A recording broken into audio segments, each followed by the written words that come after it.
Hi, welcome back to my channel. ಸೀರೆಯಲ್ಲಿ ಹುಡುಗಿಯ ನೋಡಲೇಬಾರದು, ನಿಲ್ಲಲ್ಲ ಟೆಂಪ್ರೇಚರು, ಸ್ಕೂಲಲ್ಲಿ ಹೇಳಿ ಕೊಡಲೇ ಇಲ್ಲ ನಮ್ಮ ಟೀಚರು. ಸಾಂಗ್ ಚೆನ್ನಾಗಿತ್ತಲ್ಲ, ನಂಗೆ ಹೇಳಕ್ಕೆ ಬರಲ್ಲ, ಅಡ್ಜಸ್ಟ್ ಮಾಡ್ಕೊಳ್ಳಿ. ಸುಶಿ ಸಹನಾನ ನೋಡಿ ಮನಸ್ಸಲ್ಲಿ ಈ ಸಾಂಗ್ ಹಾಡ್ತಾ ಇದ್ದ. ಸಹನಾ ಆಕಾಶ ನೀಲಿ ಬಣ್ಣದ ಸೀರೆ ಹುಟ್ಟಿದ್ಲು. ಅವಳ ಮುಂಗುರುಳು ಹಣೆಯಿಂದ ಗಲ್ಲಕ್ಕೆ ತಾಗ್ತಾ ಇತ್ತು. ಅವಳು ಮುಡಿದ ಮಲ್ಲಿಗೆ ಹೂ ಸುವಾಸನೆ ಬೀರಿ ಅವಳ ಅಂದವನ್ನು ಹೆಚ್ಚಿಸಿತ್ತು. ಅವಳ ಕಣ್ಣು ಚಂದಿರನಂತೆ ಹೊಳಿತಾ ಇತ್ತು. ಅವಳ ಸಣ್ಣ ಮೈಕಟ್ಟು ಸೀರೆಗೆ ಅಂದವನ್ನು ತರಿಸಿತ್ತು. ಸುಶಿಗೆ ಅಪ್ಸರೆ ಕಣ್ಣ ಮುಂದೆ ನಿಂತಂತೆ ಭಾಸವಾಯಿತು. ನನ್ನ ಹುಡುಗಿ ಎಷ್ಟು ಚಂದ, ಸುಂದರ, ವಿನಯ, ಬುದ್ಧಿ ಎಲ್ಲ ಇದೆ. ಅವಳನ್ನು ನನ್ನವಳನ್ನಾಗಿ ಮಾಡ್ಕೋಬೇಕು. ಅವಳು ಈ ಸೀರೆ ನನ್ನ ಟೆಂಪ್ರೇಚರ್ನ ಹೆಚ್ಚಿಸ್ತಾ ಇದೆ. ಹಾಯ್ ಫ್ರೆಂಡ್ಸ್, ಎಲ್ರಿಗೂ ನನ್ನ ಚಾನಲ್ಗೆ ಸ್ವಾಗತ. ಇನ್ನೊಂದು ಸುಂದರ ಪ್ರೇಮ ಕಥೆಗೆ ನಿಮ್ಗೆಲ್ರಿಗೂ ಸುಸ್ವಾಗತ. ಮೊದಲಿಗೆ ನನ್ನ ಚಾನಲ್ನ ಸಬ್ಸ್ಕ್ರೈಬ್ ಮಾಡ್ಕೊಳ್ಳಿ, ಲೈಕ್ ಮಾಡೋದನ್ನು ಮರಿಬೇಡಿ. ನಾನು ಸುಶಿ, ಡಿಗ್ರಿ BSc ಓದ್ತಾ ಇದ್ದೀನಿ. ಚೆನ್ನಾಗಿ ಮಾರ್ಕ್ಸ್ ತೆಗೆದಿದ್ದೀನಿ. ಅದರಲ್ಲಿ ಮ್ಯಾಥ್ಸಲ್ಲಿ 100ಕ್ಕೆ 100 ತೆಗೆದಿದ್ದೀನಿ. ಅದಕ್ಕೆ ಮನೆಯಲ್ಲಿ ನನಗೆ ರಾಯಲ್ ಟ್ರೀಟ್ಮೆಂಟ್ ಕೊಡ್ತಾಯಿದ್ರು. ಮತ್ತು ನನ್ನ ಹತ್ರ ಟ್ಯೂಷನ್ ಕೂಡ ಬರ್ತಾಯಿದ್ರು. ನನ್ನ ಅತ್ತೆ ಮಗಳು ಸಹನಾ, ಅವಳು ಕೂಡ 10th ಎಕ್ಸಾಮ್ ಬರೀತಾ ಇದ್ಲು. ಅವಳು ಮ್ಯಾಥ್ಸಲ್ಲಿ ವೀಕ್ ಅಂತೆ. ನೀನು ಸ್ವಲ್ಪ ಅವಳಿಗೆ ಹೇಳಿಕೊಡು ಅಂತ ಅಮ್ಮ ಅತ್ತೆ ಇಬ್ಬರು ಹೇಳಿದರು. ನಾನು ಅವ್ರ ಮಾತಿಗೆ ಬೆಲೆ ಕೊಟ್ಟು ಆಯಿತು, ಸಂಜೆ 5 ಗಂಟೆಗೆ ಬರ್ತೀನಿ ಪ್ರತಿದಿನ ಅಂತ ಅವಳಿಗೆ ತಿಳಿಸಿ ಅಂದೆ. ನನಗೆ ಮತ್ತು ಸಹನಿಗೆ ಅಷ್ಟೇನು ಪರಿಚಯ ಮಾತಿಲ್ಲ. ಯಾಕಂದರೆ ತುಂಬ ವರ್ಷ ನಮ್ಮ ಅತ್ತೆ ಜೊತೆ ಮಾತೇ ಇರಲಿಲ್ಲ. ಮನೆಯಲ್ಲಿ ಜಗಳ ಆಗಿ ನಾವುಗಳು ಮಾತಾಡ್ತಾ ಇರಲಿಲ್ಲ. ಅದಕ್ಕೆ ಅವಳ ಜೊತೆ ನಾನು ಹೆಚ್ಚಾಗಿ ಮಾತಾಡಿಲ್ಲ. ಅವಳನ್ನು ನೋಡಿಯೂ ತುಂಬ ವರ್ಷಗಳಾಗೋಗಿದ್ವು. ಸರಿ, ಇನ್ನು ಹೇಳಿದ್ದೀನಿ, ಹೇಳ್ಕೊಡ್ತೀನಿ ಅಂತ ಹೋಗೋಣ ಅವ್ರ ಮನೆಗೆ ಅಂತ ತಯಾರಾಗಿ ಅವ್ರ ಮನೆಗೆ ಸಂಜೆ ಒಂದು 5 ಗಂಟೆಗೆ ಹೋದೆ. ಅತ್ತೆ ಖುಷಿಯಿಂದಾನೇ ಬರಮಾಡ್ಕೊಂಡ್ರು. ಸಹನಾಳನ್ನು ಕರೆದು ಪರಿಚಯನೂ ಮಾಡಿದ್ರು. ಅವಳು ಮುಗುಳ್ನಕ್ಕು ಹಾಯ್ ಅಂದ್ಲು. ಅತ್ತೆ ಕಾಫಿ ತರ್ತೀನಿ ಅಂತ ಹೇಳಿ ಅಡುಗೆ ಮನೆಗೆ ಹೋದರು. ನಾವಿಬ್ಬರು ಸೋಫಾ ಮೇಲೆ ಕೂತ್ವಿ. ಅಲ್ಲಿ ಟೇಬಲ್ ಮೇಲೆ ಮ್ಯಾಥ್ಸ್ ಟೆಕ್ಸ್ಟ್ ಬುಕ್ ನೋಟ್ಸ್ ಇಟ್ಟಿದ್ಲು. ನಾನದನ್ನು ತಗೊಂಡು ಬುಕ್ ಮೇಲೆ ಕಣ್ಣಾಡಿಸ್ದೆ. ನಿನಗೆ ಯಾವ ಚಾಪ್ಟರ್ ತುಂಬ ಕಷ್ಟ ಇದೆ ಸಹನಾ? ನನಗೆ ಟ್ರಿಗ್ನೋಮೆಟ್ರಿ ಸರ್ಕಲ್ ಕಷ್ಟ. ಏನರ್ಥ ಆಗ್ತಾ ಇಲ್ಲ, ಎಕ್ಸಾಮ್ ಬೇರೆ ಹತ್ರ ಇದೆ, ಭಯ ಆಗ್ತಾ ಇದೆ. ಅತ್ತೆ ಅಡುಗೆ ಮನೆಯಿಂದ ಕಾಫಿ ತರ್ತಾ ಇವಾಗ ಎದುರುಕೋಬೇಡ ಸಹನಾ, ಸುಶಿ ಬಂದಿದ್ದಾನಲ್ಲ, ಎಲ್ಲ ಹೇಳ್ಕೊಡ್ತಾನೆ, ಚಿಂತೆ ಮಾಡಬೇಡ. ನೋಡು ಸುಶಿ, ಅವಳಿಗೆ ಒಳ್ಳೆ ಮಾರ್ಕ್ಸ್ ಬರೋ ಹಾಗೆ ಮಾಡಪ್ಪ ದಯವಿಟ್ಟು. ನಾನು ಕಾಫಿ ಇರ್ತಾ ತಲೆ ಆಡಿಸ್ದೆ. ಅವತ್ತು ಅಷ್ಟಾಗೇನೂ ಪಾಠ ಮಾಡಲಿಲ್ಲ. ಅವಳಿಗೆ ಯಾವ್ದು ಕಷ್ಟ ಅಂತ ತಿಳ್ಕೊಂಡು ಸರಿ ಸಹನಾ, ಇವತ್ತಿಗೆ ಸಾಕು, ನಾಳೆ ಬರ್ತೀನಿ ಅಂತ ಹೇಳಿ ಹೊರಟೆ. ಇದು ಹಾಗೋ ಹೀಗೋ 2 ವಾರ ಹೀಗೇ ನಡೀತು. ಸಹನಾ ಕೂಡ ಶ್ರದ್ಧೆಯಿಂದ ಕರಿತಾ ಇದ್ಲು.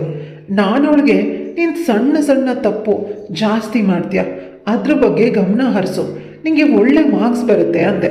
ಸಹನಾ ಸರಿ, ಇವತ್ತು ನನಗೆ ಬೋರ್ ಆಗಿದೆ, ಪಾಠ ಬೇಡ, ಬೇರೆ ಏನಾದರೂ ಮಾತಾಡೋಣ.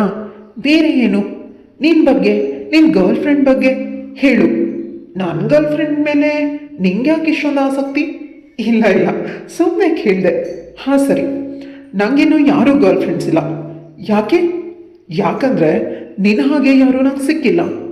ಇನ್ನು ನನಗೆ ಅಂತ ವೇಗವಾಗಿ ಯೋಚನೆ ಮಾಡಿದೆ, ಹೇಳಿದೆ. ಸಹನಾ ನಾಚೆ ತಲೆ ತಗ್ಸಿದ್ಲು.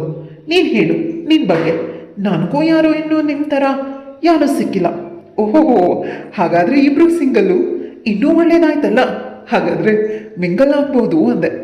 ಅತ್ತೆ ಒಳಗಿಂದ ಸಹನಾ ಅಂತ ಕೂಗಿದ್ರು. ನಮ್ಮ ಮಾತು ಅಲ್ಲಿಗೆ ನಿಂತಿತ್ತು.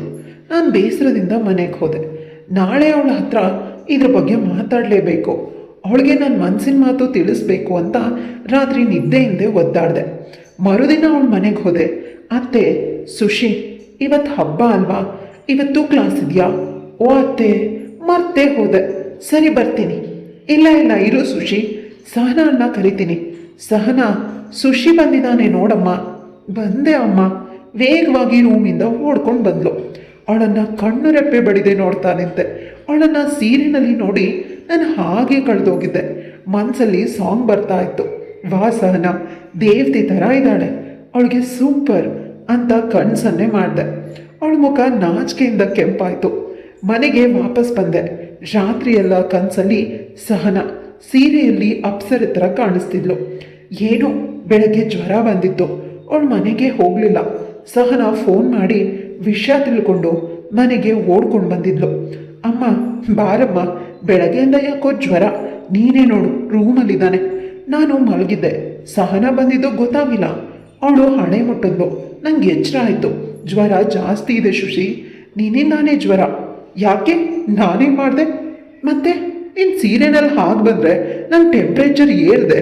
ಹೇಳು ನೋಡು, ರೂಮ್ ಟೆಂಪ್ರೇಚರ್ ಕೂಡ ಏರ್ತಾ ಇದೆ. ಸುಶಿ ಸಾಕು, ಸುಮ್ಮನೆ ಇರು. ಮಧ್ಯ ಅಮ್ಮ ಬಂದರು ಕಾಫಿ ತಗೊಂಡು. ಸಹನ ಕಾಫಿ ಕುಡಿದು ಬೇಗ ಹುಷಾರಾಗಿ ಸುಶಿ ಅಂತ ಹೇಳಿ ಹೊರಟ್ಲು. ಅಮ್ಮ ಇರಮ್ಮ, ಇನ್ನೂ ಸ್ವಲ್ಪ ಹೊತ್ತು ಕೂತ್ಕೋ. ಅಮ್ಮನ ಫೋನ್ ರಿಂಗ್ ಆಯಿತು. ಹೋ ನನ್ನ ಫ್ರೆಂಡ್ ಇದು ಅಂತ ರಿಸೀವ್ ಮಾಡಿ ಬರ್ತೀನಿ ಇರು ಅಂತ ಹೇಳಿ ಹೋದರು. ನಾನು ಸಹನ ನನ್ನನ್ನು ಪಕ್ಕಕ್ಕೆ ಕರೆದೆ. ಸಹನ ಹೋ ಬೇಡ, ಅಂತೆ ಬರ್ತಾರೆ. ಏ ಇಲ್ಲ ಬಾ, ಅವ್ರ ಫ್ರೆಂಡ್ ಫೋನ್ ಮಾಡಿರೋದು, ಮಿನಿಮಮ್ ½ an hour ಬರಲ್ಲ, ಬಾ ಹತ್ರ ಅಂತ ಹೇಳಿದೆ. ಸಹನ ಮೈ ತುಂಬ ಬಿಸಿಯಾಗಿದೆ, ಇನ್ನು ಬೇಗ ಹುಷಾರಾಗು ಪ್ಲೀಸ್, ನೀನು ಚಿಂತೆ ಮಾಡಬೇಡ ಅಂತ ಅವಳು ಕೈ ಹಿಡಿದು ಸಮಾಧಾನ ಮಾಡಿದೆ. ಸಹನ ಅವಳ ತಲೆನ ನಾನು ಭುಜದ ಮೇಲೆ ಇರಿಸಿ ಐ ಮಿಸ್ ಯು ಶುಸಿ, ಐ ಮಿಸ್ ಯು ಟೂ, ಆದರೆ ಬೇರೆ ಏನು ಹೇಳ್ತಾ ಅಂತ ಅಂದ್ಕೊಂಡೆ. ಏನೂ ಗೊತ್ತಿಲ್ಲಂತೆ. ಇನ್ನೂ ಏನು ಹೇಳಬೇಕು ನೀವೇ ಹೇಳಿ. ಆಯಿತು ನಾಳೆ ಹೇಳ್ತೀನಿ, ಇವತ್ತೀಗ ಮನೆಗೆ ಹೋಗು. ನಿಂಗೂ ಜ್ವರ ಬರುತ್ತೆ, ಇಲ್ಲ ಅಂದರೆ ನಿನ್ನನ್ನು ಬಿಟ್ಟು ಹೋಗೋಕ್ಕೆ ಮನಸ್ಸೇ ಇಲ್ಲ. ಸಹನ ಅಂತ ಕೂಕೊಂಡು ಬಂದರು. ಸಹನ ದೂರ ಸರಿದ್ರು. ಅತ್ತೆ ನಾನಿನ್ನು ಬರ್ತೀನಿ, ಸುಶಿ ರೆಸ್ಟ್ ಮಾಡಲಿ ಬಾಯ್ ಅಂತ ಹೇಳಿ ಹೋದ್ಲು. ನಮ್ಮಿಬ್ಬರ ಪ್ರೀತಿ ಪ್ರೇಮದ ಕೂಸುಟ್ಟು. ಕತೆ ಇಲ್ಲಿಗೆ ಮುಗಿಯುತ್ತೆ. ಕತೆ ಹೇಗಿತ್ತು? ಇಷ್ಟ ಆಯ್ತಾ? ಇಷ್ಟ ಆಗಿದ್ರೆ ಲೈಕ್, ಶೇರ್, ಕಮೆಂಟ್ ಮಾಡೋದನ್ನು ಮರಿಬೇಡಿ. ಇದೇ ಥರ ನನ್ನ ಚಾನಲಲ್ಲಿ ಸಾಕಷ್ಟು ಕತೆಗಳು ಬರ್ತಾ ಇರುತ್ತೆ. ಸೊ ಸಬ್ಸ್ಕ್ರೈಬ್ ಮಾಡಿಕೊಂಡು ಪಕ್ಕದಲ್ಲಿರುವಂಥ ಬೆಲ್ ಐಕನ್ನ ಕ್ಲಿಕ್ ಮಾಡಿಕೊಂಡ್ರೆ ನಾನು ಯಾವುದೇ ಕತೆ ಬರೆದ್ರು ನಿಮಗೆ ನೋಟಿಫಿಕೇಶನ್ ಬಂದ್ಬಿಡುತ್ತೆ. ಸರಿನಾ? ಮತ್ತೊಮ್ಮೆ ಮೀಟ್ ಮಾಡೋಣ ಇನ್ನೊಂದು ಇಂಟ್ರೆಸ್ಟಿಂಗ್ ಕತೆ ಜೊತೆಗೆ. ಅಲ್ಲಿವರೆಗೂ ವೆಯ್ಟ್ ಮಾಡ್ತಾ ಇರಿ. ಬಾಯ್.